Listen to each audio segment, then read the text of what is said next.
जौनपुर गांव में एक बबलू नाम का लड़का अपनी माँ के साथ रहता था। वह बहुत प्यारा था। बबलू माँ की एक आंख नहीं थी, इसलिए उसका चेहरा बदसूरत दिखता था। जब बबलू छोटा था तो आपने माँ को बहुत प्यार करता था, लेकिन जो वह बड़ा होने लगा उसे महसूस होने लगा कि माँ की एक आंख नहीं है। इस वजह से वह बदसूरत दिखती है। इस बात से उससे शर्म आने लगी। इसलिए बबलू अपनी माँ के साथ बाहर नहीं जाता था और अपने साथ भी कहीं नहीं लेकर जाता था। उसे लगता था अगर कहीं वह अपनी माँ को साथ लेकर गए तो उसके दोस्त उसको चढ़ाएंगे। इसी वजह से माँ को भला बुरा कहता था। तुम्हारी एक आंख नहीं है, तुम्हारी शकल अच्छी नहीं दिखती। मेरे दोस्तों की माँ तो कितनी खूबसूरत है, तुम मेरी माँ नहीं हो सकती। बबलू के माँ बेचारी अपने बेटे की बातें सुनकर और उसकी सोच देखकर बहुत दुखी हो जाती थी। अपने बेटे की ऐसी बातें सुनकर माँ का दिल बैठ जाता था। ऐसे ही एक दिन बबलू अपने खाना का डिब्बा छोड़कर पाठशाला जाता है। तो बबलू दिन भर भूखा ना रहे, इसलिए बबलू की माँ खाना के डिब्बा देने के लिए पाठशाला जाती है। अचानक अपनी माँ को पाठशाला में देखकर बबलू को अपने दोस्तों के सामने बेइज्जत महसूस होती है। उससे अपनी माँ पर बहुत गुस्सा आती है। फिर वह घर जाकर माँ को गुस्से से बोलता है, माँ मैं कितनी बार बोला तुम मेरे पाठशाला में मत आया करो, तुम क्यों आए पाठशाला में? तुम्हारी वजह से मेरी कितने बेइज्जती हुई। सब दोस्त मेरी मजाक उड़ा, इस बेइज्जती से तो भूखा रहना अच्छा था। माफ कर दो बेटा, मैं फिर कभी तुम्हारी दोस्तों के सामने नहीं आऊंगी। और रोने लगती है। लेकिन फिर भी बबलू की माँ हमेशा उसका ख्याल रखता है। और जिंदगी में उससे किसी चीज की कमी नहीं होने देती। ऐसा ही दिन बीत गए, बबलू बड़ा हो गया और अब माँ का ज्यादा तिरस्कार करने लगा। हर वक्त माँ की बेइज्जती करता है।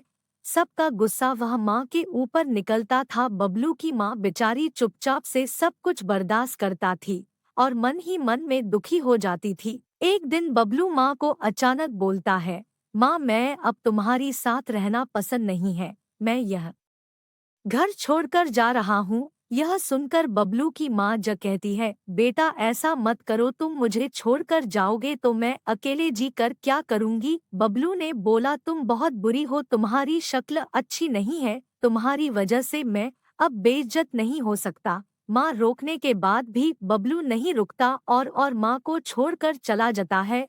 फिर बबलू शादी करके अपनी बीवी के साथ रहने लगता है और इधर बेचारी में अकेली जिंदगी गुजर रही होती है। वह बूढ़ी हो चुकी थी। ऐसे ही कुछ वक्त गुजर गया। एक दिन बबलू के दरवाजा पर कोई आता है। बबलू दरवाजा खोल कर देखता है तो गांव से एक आदमी और उसके हाथ में एक चिट्ठी होता है। वह आदमी बबलू से बोलता है, बबलू तुम्हारी माँ इस दुनिया में नहीं है, आखिरी समय में वह तुम्हारे लिए एक चिट्ठी छोड़कर गई है।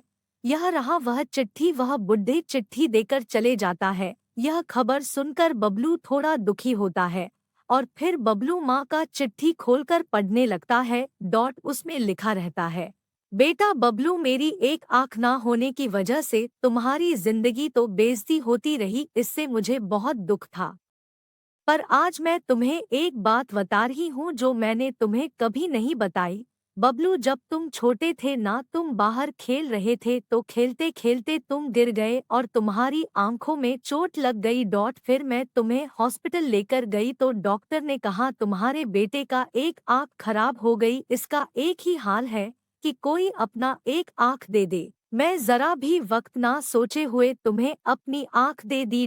ताकि तुम्हें जीवन भर कोई तकलीफ और बेइज्जती ना हो। उस दिन मेरी आंख निकाल कर तुम्हें दे दिए और उस दिन से मेरी एक आंख नहीं है। उस दिन से मेरी शक्ल अच्छी नहीं दिखती थी। बेटा मैं तुम्हें एक बात बताना चाहूंगी, बेटा माँ बदसूरत और आंधी हो सकती है, कभी बुरी नहीं हो सकती। यह बात समझते हुए बबलू फूट फूट कर रोने लगा। उसके प्रायश्चित की कोई सीमा नहीं थी और माँ को मिलने का बड़ी तमन्ना हो रही थी। वह अपनी माँ से दिल से माफी मांगना चाहता था, लेकिन बहुत देर हो चुकी थी। वह जिंदगी भर इस बात का अफसोस रहा, काश मैं माँ से एक बार मिल पाता और दो प्यार भरे शब्द बोलता जिसे सुनने के लिए जिंदगी भर माँ के कान तरसते थे।